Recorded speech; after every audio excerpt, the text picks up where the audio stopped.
Charged by the hour. Or a half hour. All right, I'd like to call this meeting of the School Building Committee to order.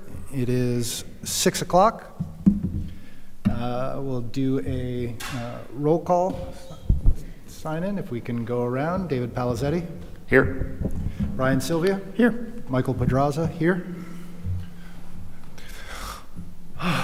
Here we go around and go through, as we just talked about. Robert Littlefield.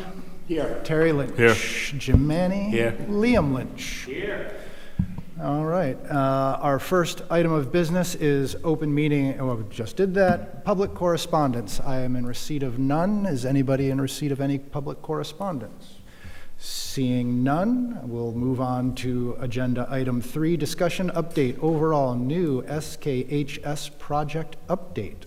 Mike, sorry, we did not get any communication, but someone did approach me yesterday in the parking lot. Please.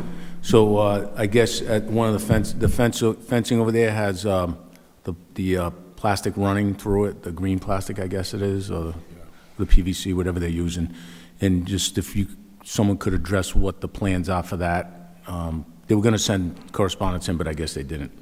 What is it? On the fencing. The mesh? Yeah, the mesh that goes through it to block out, whatever you can see. I hadn't seen it, but.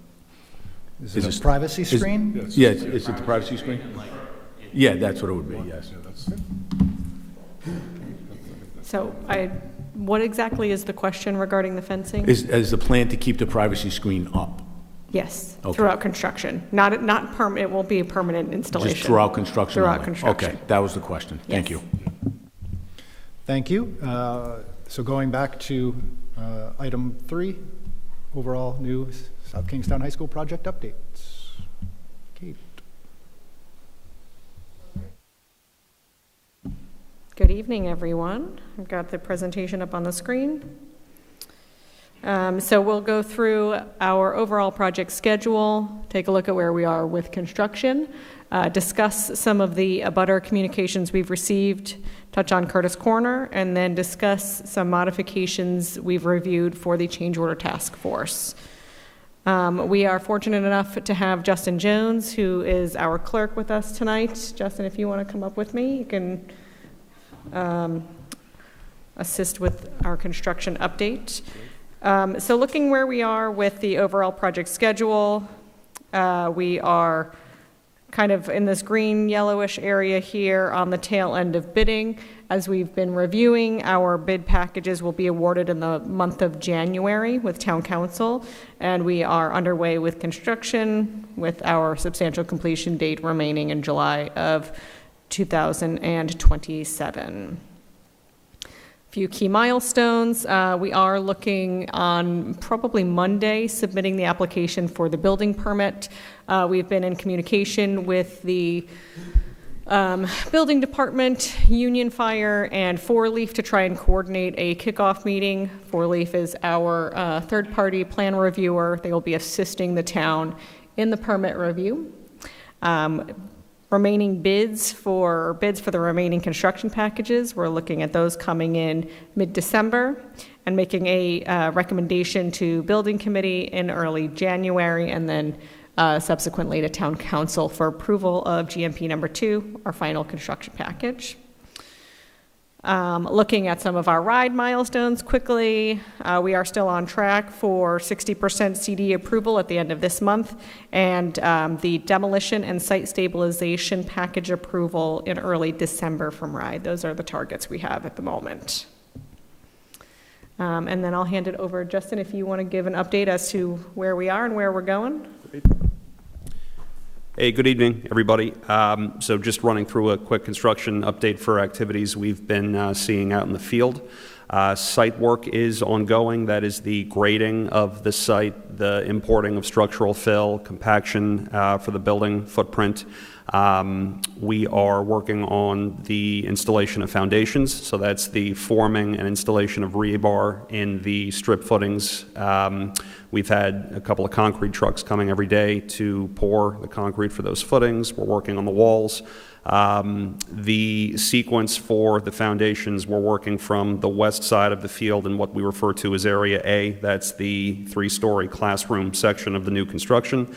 We're working from A east. So I think we might have in the presentation a highlighted set of plans that... We do. Do we have that in there somewhere? We do, but...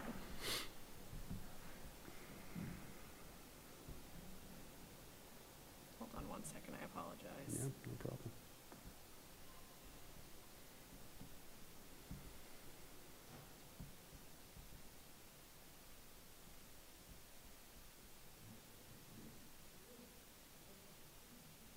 There we go. Perfect. Okay, so just up on the screen right now, Kate just pulled up an overview of the entire foundations plan for the program.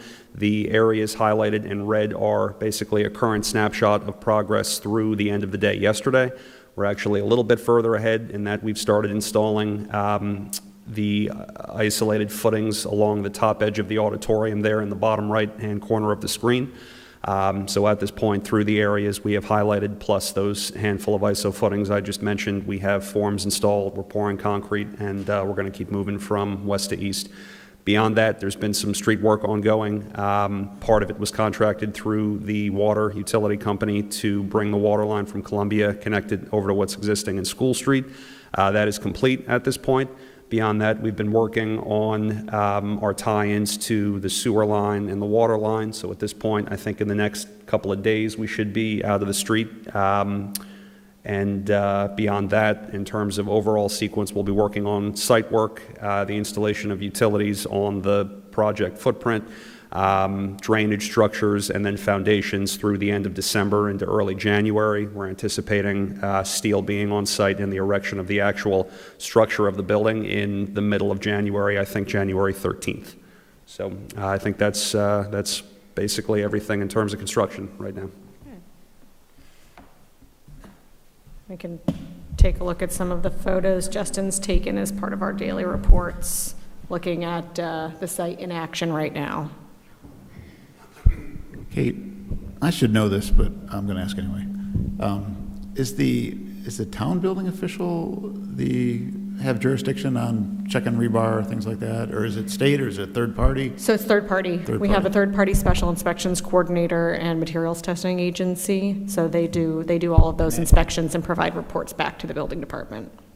And report back to so they hired through you, but are they subcontracted from the town working for the building department, or are they subcontracted through left field? Through the town, Through the town, okay. as part of the project, overall project costs. All right, Yep. thanks. That was the SW Cole contract we awarded back in September, I think. I think you're out for that one, it's all right. All right, another few snapshots of where we are, grading for the auditorium, backfilling, foundations.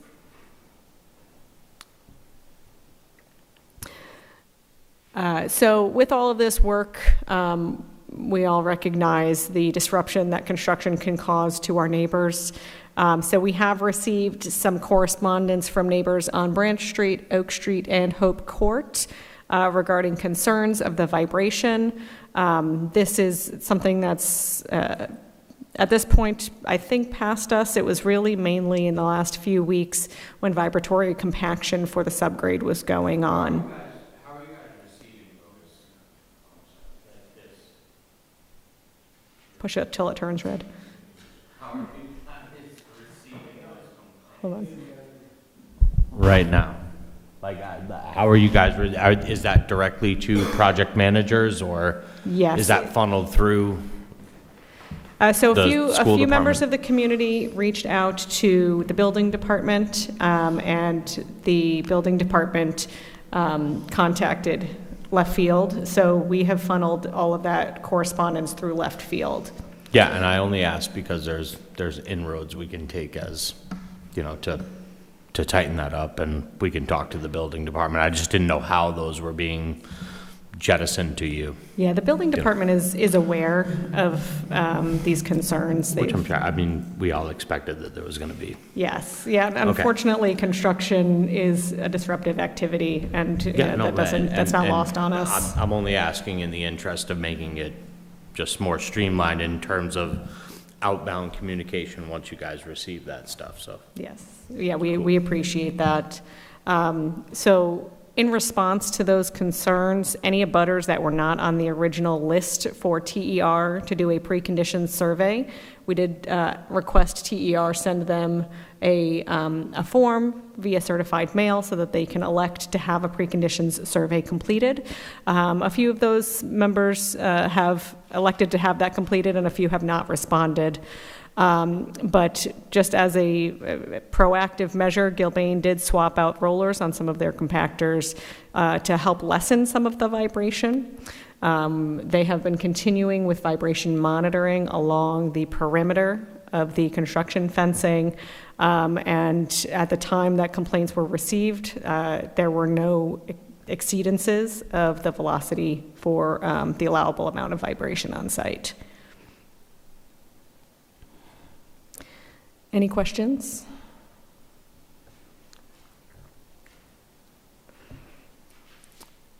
All right, touching on Curtis Corner, and I apologize if I am going out of order on the agenda, so I can pause at any point in time. No, any other questions regarding overall the high school? And we'll move on to item 4.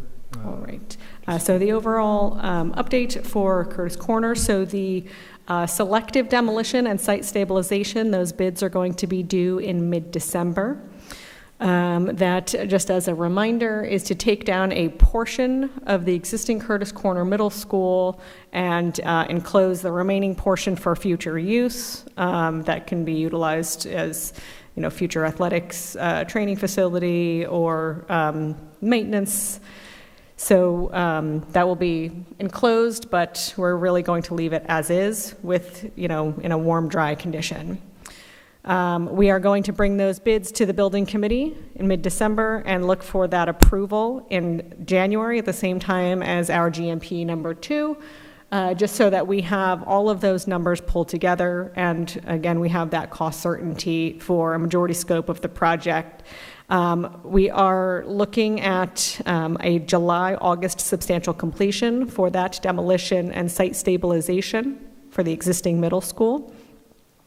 After we have our construction contract for this portion of work completed and executed, we are going to enter the design phase for the athletic fields. Once we have that level of cost certainty, that'll happen in January of this upcoming year, 26. And then we are still anticipating a substantial completion date of fall 2027 for the athletic fields. Any questions on Curtis Corner, Terry? Okay. Okay.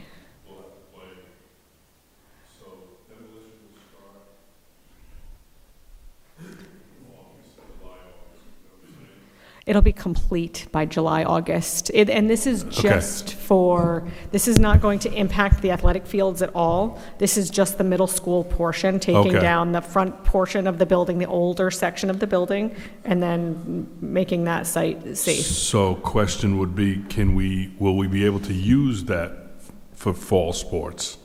For the field itself? For fall of 2026? Yes. No, right?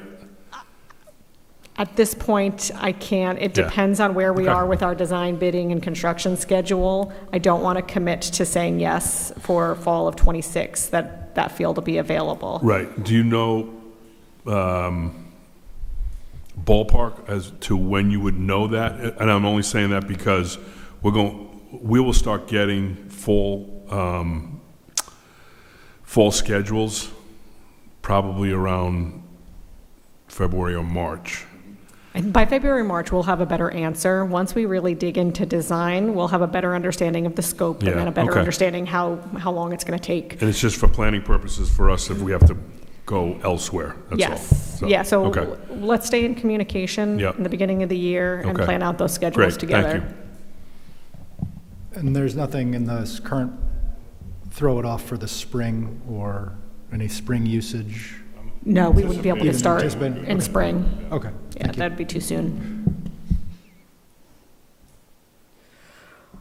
All right, the last item I have on our presentation for tonight is an update on some modifications we are recommending for the change order task force. Through some correspondence and a little bit of additional due diligence, we were made aware that our change order task force, because of the way that it was pulled together, would be required to meet all requirements of the Open Meetings Act.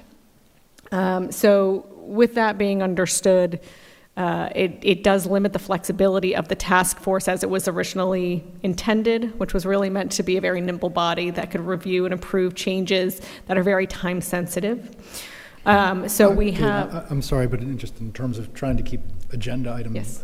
where would this fall in terms of our agenda here, in terms of overall, change order task force? just an overall high school update Okay, within so that we're bouncing agenda. back. All right, I just want Yes. to, bouncing back. Okay, thank you. Yes. So what has not changed is emergency conditions under $5,000 that are tracked on a time and material basis. We can still authorize in writing via left field. The change order task force will be notified of changes up to $15,000, but per charter, the administratively, $15,000 is able to be approved for change orders. So then we would push to the task force, which would be an open public meeting via the Open Meetings Act, would have a limit for review of change orders between $15,000 and $50,000. Review from the task force as well as the building committee for authorizations to proceed would be at a limit of between $50,000 and $100,000. For review and approval from the task force, building committee, and town council, it would be for change orders above $100,000. And then any elective change orders that would be owner improvements or betterments or requests, those would, anything under $15,000 still comes to the building committee. That's not really under the purview of the task force exclusively. And anything above $15,000 would go through town council as well as building committee. Is it by law or policy that the numbers are that low? These are actually increased limits Really? to what they were before. Yeah, you can't stub your toe for $5,000. So $5,000 would really, for example, I'll give you an example of one that we've gone through already. They were getting ready to excavate, I think it was in Area A, and then an addendum came out that required us to go down an additional 2 inches. In order to save schedule, since they were already there excavating, we needed to make a decision immediately. So I gave written authorization to go ahead and excavate the additional 2 inches and track that change on a time and material basis. Yeah, no, I appreciate that. Yes. I Those, mean, those are the types of There's very things that, little you're going to be able to do for $5,000, and even for $15,000 for the town manager. I'm just surprised that we don't give higher authority to the town manager and the OPM.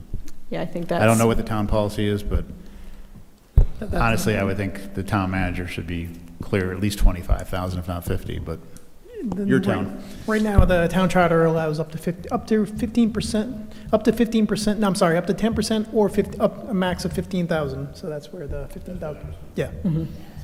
Yeah.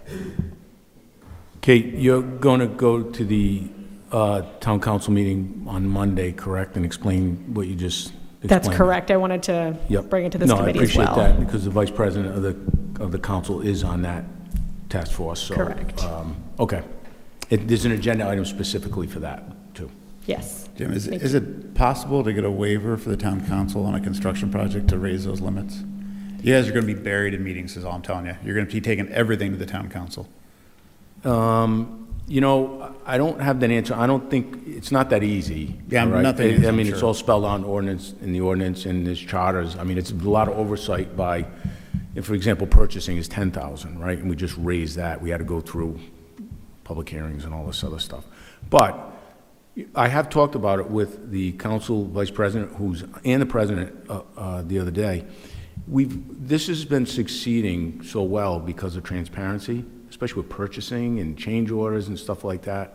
We're fine with it. Let's just keep rolling like this. I understand it'll be more labor intensive because there will be more things, but it could have to meet every week, but we're Yeah. okay with. I mean, that's my concern, is that they're going to need to make decisions, and they're going to have to wait 2 weeks for a town council meeting, unless you're going to be able to do a No, special we're meeting. going to have a special meeting every week. Okay. To do it. Well, I All mean, right. we only need 48 hours' notice. That's the All only change.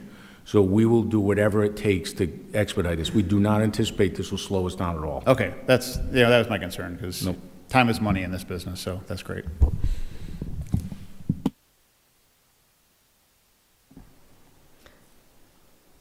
Any other questions?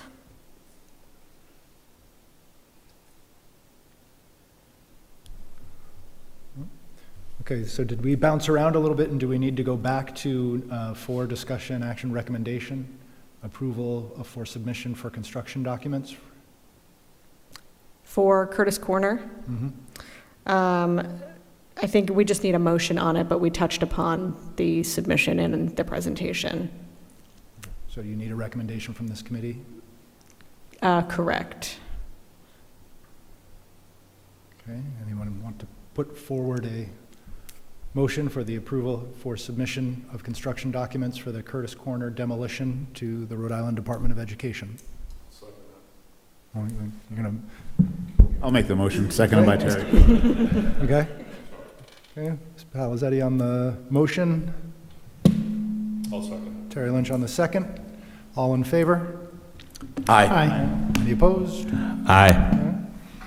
Okay, thank you. Okay, we touched on it a little bit in that report then, discussion Curtis Corner projects and athletic fields.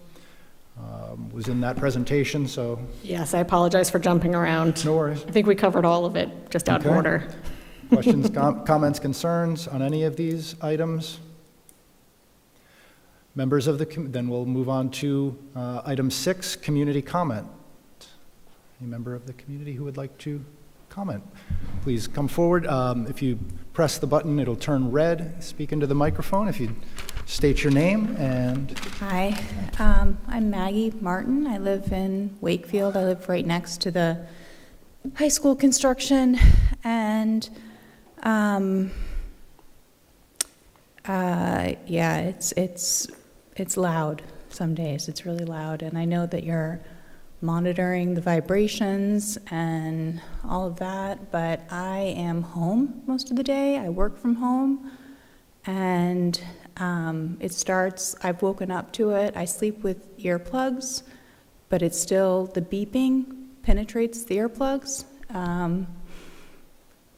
And it's frustrating because I remember in some of the meetings before maybe the project was approved,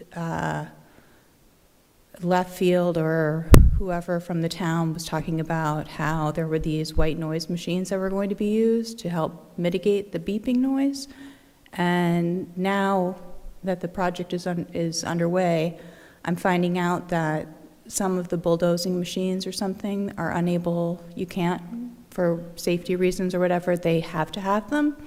And I live, like, if there wasn't the gate between myself and the metal gate between my house and the field, I could walk right onto it. And the noise just like travels, and like I said, it wakes me up through earplugs. So I'm just hoping for some help.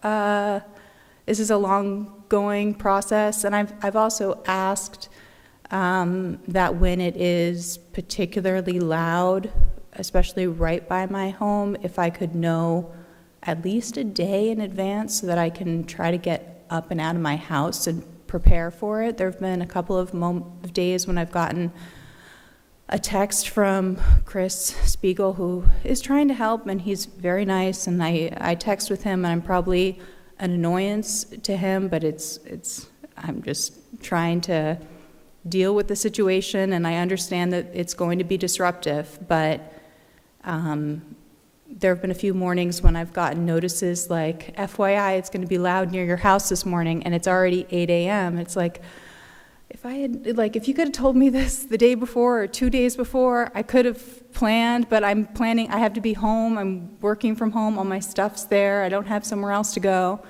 So I'm just asking for some notification, and if something can be done about the constant beeping, because some days it's nonstop beeping. I have recordings of it. I'm trying for solutions. The project is underway. It's going to be an annoyance. It's something I have to live with. I've sent an email to the school building committee. I thought I sent it to the school building committee, but I'm not seeing Luke and Kate and a few other, so I don't know if any of you in the room were on the email that I sent like a week or so ago, but the beeping it travels over the field, and it's high-pitched, and some days it's from 7 a.m. until 3 o'clock in the afternoon. And I understand that it's the allowable hours, but I'm a direct abutter, and I didn't get any response to that email. I was just like, is there something we could put in between? Is there some type of white noise machine that you could use somewhere else to kind of kill off that noise? Just, it's a long process. It's going to be a long project. It's very upsetting for me to live. Like, I moved to my Brown Street because it's quiet. It was quiet. I lived on a little dead-end street all the way in, so this is a huge change. So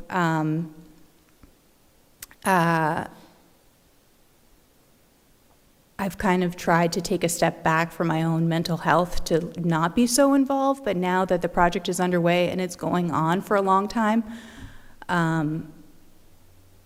I feel like I have to say something just to try to get some type of resolution, because unlike a lot of people, I'm home during the day.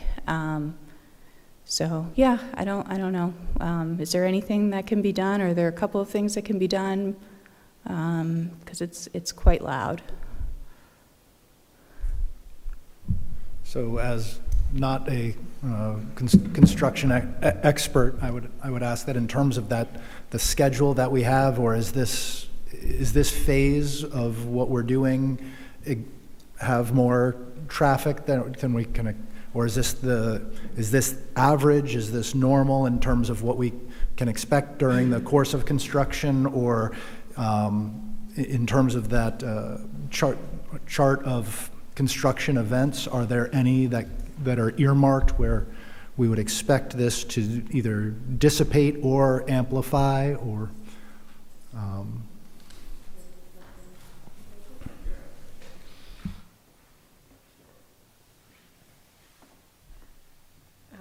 First, I will say that I recognize the level of disruption, and we really do appreciate open communication, and we do really appreciate your partnership on this, and we apologize because we do know how disruptive this process is for you, and I apologize that it's impacting your quality of life. As far as the beeping goes, Maggie is completely correct. It is an OSHA requirement. We cannot silence the beeping, or unfortunately, it does become a safety risk to the members of the workforce.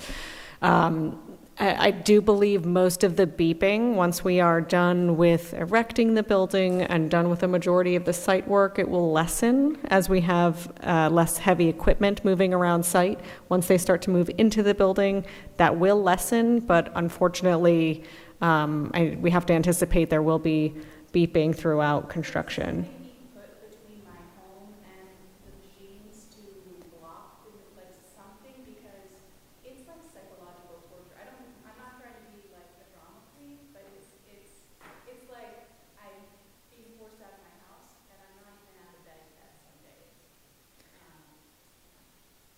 Yeah, I mean, we can, go ahead, Michael.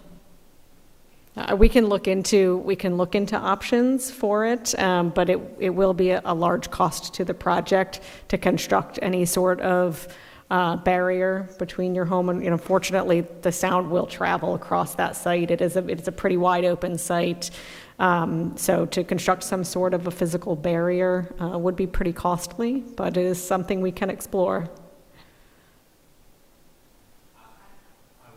I would jump in and just say I think a lot of this could be solved through just communication, even if there's an attempt to give us an update on when there might be elevated levels of vibration or beeping. You know, I think- she showed up here tonight I know. to air her The beeping grievance, and I should think we're be- all in the interest of altruism and empathy. I can appreciate you Yes. working from home.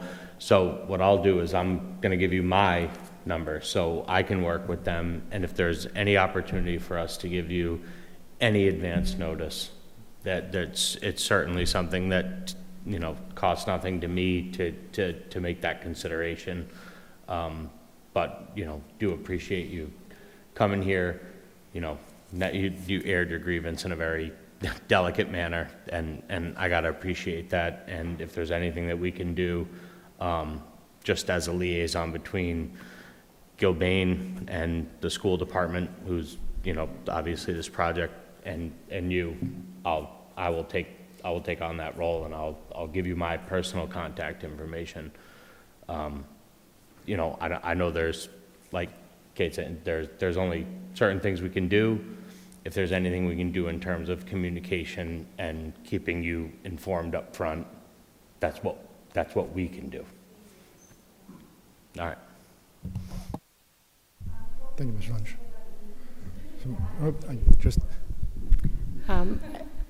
Unfortunately, we should anticipate beeping every day. Of the foreseeable future. The entire project, essentially. You should expect beeping throughout the entirety of the project. It will lessen in, you know, maybe, say 6 months from now when we start to move inside the building, but. Yeah, I would say 2 or 3 months. It's nonstop, and it's like it's on and off every 30 seconds for 8 hours. I understand that there's a cost, but I wasn't there.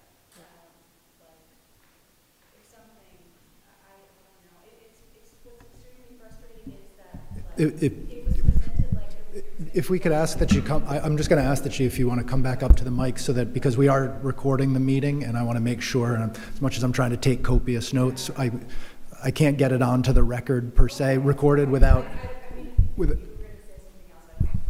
No, I hear your concerns, and we can, you know, I definitely can understand it for sure, and commiserate with you. There is a lot of beeping going on, but we're in that phase of the project where we have all of the heavy equipment there. So we have 2 excavators, a dozer, a backhoe, trucks. We're moving earth, we're digging earth. You know, it's just that initial phase, putting in foundations. So it is going to be like that, at least until middle of January with the equipment that we have on there, and then things are going to quiet down from there.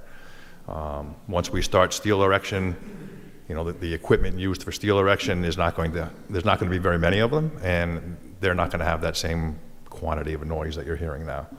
But there still will be, some of those pieces of equipment will still be there, as Kate alluded to, like putting in utilities and drainage and that kind of thing. We won't have all of that equipment that we have there. It'll be drastically reduced, but there still will be a few pieces that will still be there, probably into March, I would say. So noise does travel. Like, we're not, you know, as crazy as it sounds, we're really not even down in that area. We're going down there every once in a while. We store material down there, dirt, et cetera. We got to go down there to grab it. We got to go down there to put it down there, but we're not actually physically there working. We're really working more on the west side, as you saw in the pictures. So we are going to need to get down there between now and January. So I think that's the time frame I could give you. I don't want to interrupt. No, you're good. Yeah, so I've, the beeping is terrible, that's the worst. And not knowing what each day is going to be like is also very frustrating. Like, today was a good day, but I had no idea when I woke up this morning. Am I going to, I sleep with earplugs, but it doesn't do any good, because if there's beeping, I'm going to hear it.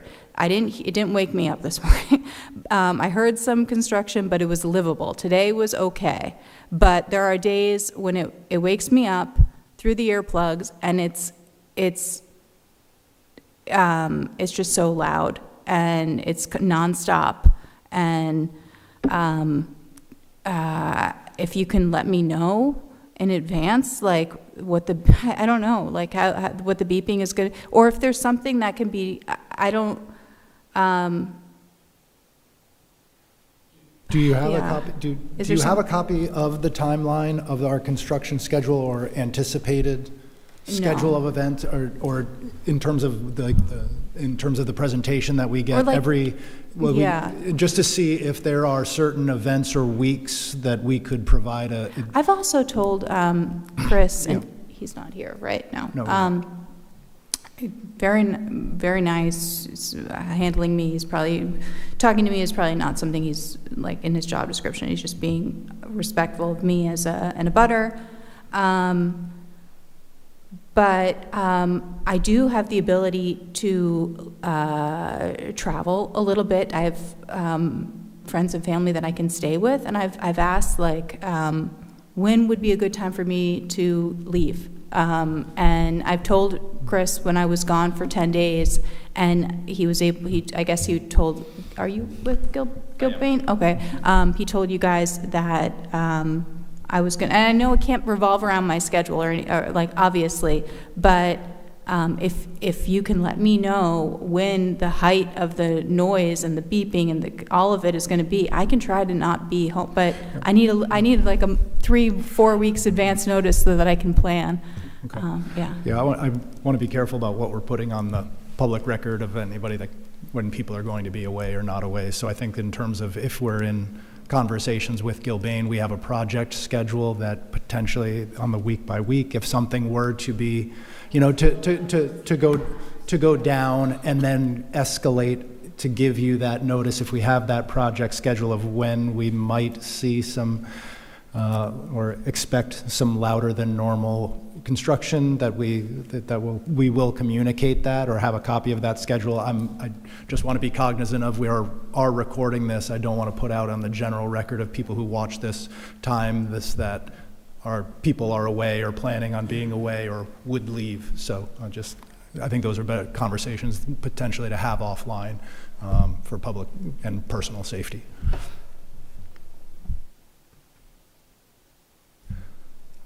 Okay. Any other members of the public? Not that I see.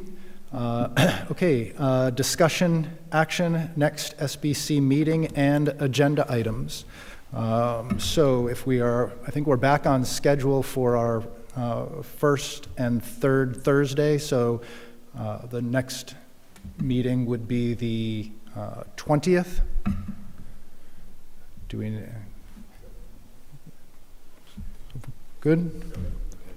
All right, so our next meeting will be here in Town Hall Chambers at 6 o'clock.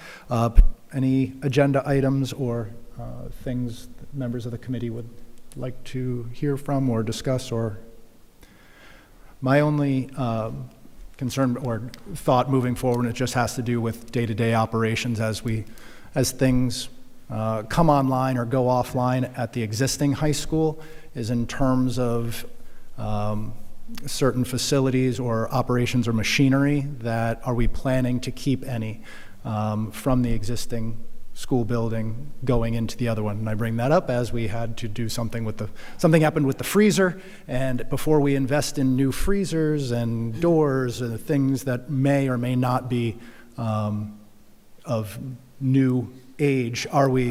I would echo Chip, if he was here, I would echo his sentiment that the Curtis Corner decommission of material and that whole exercise, as it's working in congruence with the demolition, probably something that internally we need to look at for the high school and front load that on a schedule so we're not doing it in the fashion that we're doing Curtis Corner. That would be my only. So that's my one piece, is as we're, looking to, this is a brand new refrigerator, or something does go offline at the high school, what are certain things that are worth investing in or not investing in that would carry over into this project? Or, again, I know we're not at the FF&E portion of that. Additionally, the school committee at the next meeting on Wednesday we'll bring up the demolition bid as well as the recommendation to include disposal of all items within Curtis Corner as part of the demolition package. So, okay, all right. And, please. Oh, no, just wondering, Liam, where are we with decommissioning everything that's at Curtis Corner and emptying out anything that is salvageable? The last time I was in that building, it was like last day of school, everybody leave. It's the day the earth stood still, and then some. Yes. The day the Good earth analogy. stood still Thank and you. 4 other schools brought over there. So where we're at in the process, it's kind of a tiered process. There's stuff and material that was purchased with basically the hot ticket item right now is there's material that was purchased through the money that was offered through COVID. This includes everything from the facial scanners, HEPA filter, air filters, right on down to wagons that they thought that teachers were going to haul around. So we now have that list. Our goal is to put that material into the portion of Curtis Corner that's going to be salvaged, catalog that material, get some type of sign off that it's okay to be disposed or relocated. But for everything on the second tier is everything secondary to that. We did do a walkthrough on Tuesday for any principals or anyone they wanted to bring from their administrative team to mark material to be repurposed within the district. There was a few schools that were biters on that. There was a few that were there for a cup of coffee. So then the goal is to utilize the portion of Curtis Corner that's going to be kept to house that material that needs to be cataloged and properly accounted for through the COVID money. Secondary to that, anything that's going to be repurposed and used throughout the district. Other than that, it's in a pile of rubble. That's in the recommendation. And I don't know That's in if the Michael recommendation is... to include that in as part of the bids. So again, having gone through, making sure that everything is cataloged in terms of spent with and that we have federal obligations to, that we can repurpose, and then under existing policy, if it is deemed as extra, essentially add it as part of the bid package for demolition to make that project more appealing to those who would want things for scrap or to resell, because ultimately we do not have the capacity, and it would take that timeline and knock it down so much, or we would need to get a third party to come on in, and we would have to pay for it out of the bond funds in order to get pennies on the dollar potentially. So it's my recommendation to the school committee to include the existing items that have not been moved to the parts of the building that are not going to be demolished, to include that in the demo bid package. All right, good, thank you. Wholeheartedly co-sign on that. I mean, anything that was of any use has been cannibalized and grew legs and walked out of that place. So, okay. With that, I will accept motions to adjourn. I move to adjourn. All right. Okay, seconds? I'll second that. Thank you. All in favor? Aye. Aye. Thank you very much. We are adjourned at 6:44.